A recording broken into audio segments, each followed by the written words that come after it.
पाकिस्तान को भारतीय वैज्ञानिक है। अब आपको बता दूं कि यह सब हुआ कैसे। यह वैज्ञानिक है जिसने यह डेटा लीक कर दिया है और पाकिस्तान को भारत की इस मिसाइल की तकनीक दे दी है। इतना ही नहीं, मिसाइल की तकनीक और जहां पर यह मिसाइल बनती है उन सभी जगह की तस्वीरें, मिसाइल की तस्वीरें और सारे ब्लूप्रिंट पहुंचा दिए गए हैं पाकिस्तान तक बहुत सही तरीके से। अब आप समझ लीजिए कि यह सब हुआ कैसे है भाई साहब। तो यह हुआ ऐसे है, हमारे भारत के हैदराबाद में डिफेंस एजेंसी है हमारी सरकारी, जिसका नाम है defence research and development laboratory. जी हां, जहां पर एक वैज्ञानिक, हजारों वैज्ञानिक काम करते हैं, लेकिन जो गद्दार निकला है वो वैज्ञानिक वहां पर काम कर रहा था, कई सालों से वहां काम कर रहा था। इसी बीच में ऑनलाइन फेसबुक के जरिए उससे एक महिला टकराई, अपने नफ्स पर काबू नहीं रख पाया और पिघल गया। और इस कदर पिघला कि अब उसने धीरे धीरे करके भारत के हथियारों की, भारत की आन बान शान अग्नि मिसाइल की डिटेल समेत कई सारे हथियारों की डिटेल भी दे दी उस लड़की को, जिसके साथ 2 साल से लगातार संबंध में था। और मजे की बात यह है कि उस लड़की ने अपनी कभी शक्ल इसको नहीं दिखाई थी। लेकिन आप यह समझिए कि यह डिफेंस में हमारे भारत का ये साइंटिस्ट, यह पता नहीं कौन सी डिफेंस में था, किस प्रकार का व्यक्ति था कि जिसने भारत के सबसे खतरनाक हथियार की जानकारी, परमाणु हथियार की जानकारी दे दी।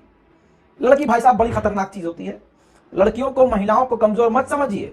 और तो और कमाल की बात यह है कि ये इतना पिघल गए कि सारी तस्वीरें भी खींच खींच कर इन्होंने लैब की मिसाइलों की उस लड़की तक पहुंचाई। अब जाकर पता यह चला कि वो लड़की पाकिस्तान की एजेंट है।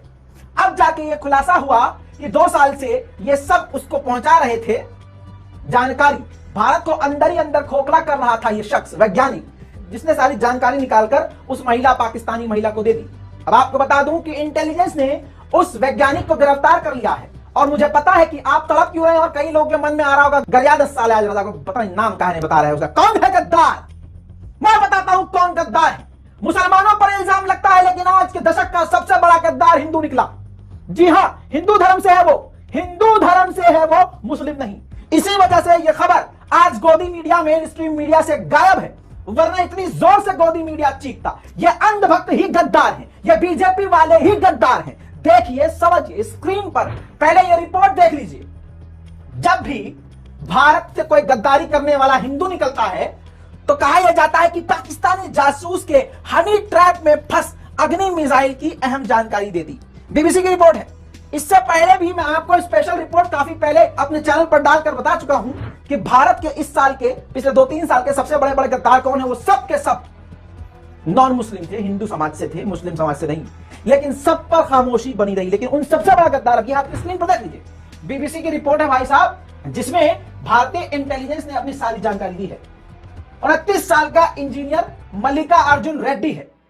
शुक्रवार को उसके घर से गिरफ्तार कर लिया गया है। जानकारी के मुताबिक बता दूं कि यह जानवर, यह गद्दार जो मल्लिका रेड्डी नाम का मुस्लिम समाज से नहीं है, यह हिंदू समाज से है, देशभक्त है।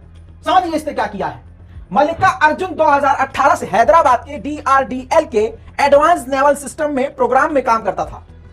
जासूसी के आरोप में गिरफ्तार रेड्डी ने पूछताछ के दौरान भाई साहब सब कबूल कर लिया है। अब पुलिस अधिक जानकारी पाने के लिए रेड्डी की कस्टडी पाने का प्रयास कर रही है। वही पाकिस्तानी जासूस ने खुद को नताशा राव बताया था। रेड्डी की फेसबुक पर इस जासूस से दोस्ती हुई। नाड़े का इतना कच्चा था कि चंद तस्वीरें देखने के बाद यह पिघल गया। हालांकि उस लड़की ने कभी इसको वीडियो कॉल नहीं किया, सिर्फ ऑडियो वॉइस नोट या फिर कॉल पर, व्हाट्सएप कॉल पर बात हुआ करती थी। जिसके बाद ये इतना पिघल गए कि इन्होंने देश का सम्मान, देश की ताकत को ही उसके हाथ में सौंप दिया। ये कैसा वैज्ञानिक था ये पता नहीं। ये क्या हनुमान चालीसा नहीं पढ़ता था? क्या ये मोदी जी का फैन नहीं था? क्या ये देश के बारे में जान नहीं रहा था? क्या ये देश के लिए खतरनाक हो सकता है ये जानता नहीं था? क्या इसको हिंदू धर्म में वफादारी नहीं सिखाया गया था? और धर्म की बात इसलिए कर रहा हूं, हालांकि मुझे करनी नहीं चाहिए, कर इसलिए रहा हूं क्योंकि अगर ये मुसलमान होता तो इसी तरह से बात किया जाता, इसी तरह से सवाल किया जाता। धर्म के नाम पर मैं सवाल नहीं खड़ा कर रहा हूं, मैं आपको बता रहा हूं कि ये मुसलमान नहीं था। अगर मुसलमान होता तो आप अच्छी तरह से जानते हैं कि इसका अब तक क्या हाल होता। अब नेता के मुंह में हड्डी फंस जाएगी। लेकिन आज वही दिहाड़ी टीम खामोश रहेगी। वो डीएनए करने वाला, जिसकी अम्मा, जिसके अब्बा और जिसके खुद का डीएनए का मालूम कुछ नहीं है, वो इस बात पर डीएनए प्रोग्राम नहीं चलाएगा।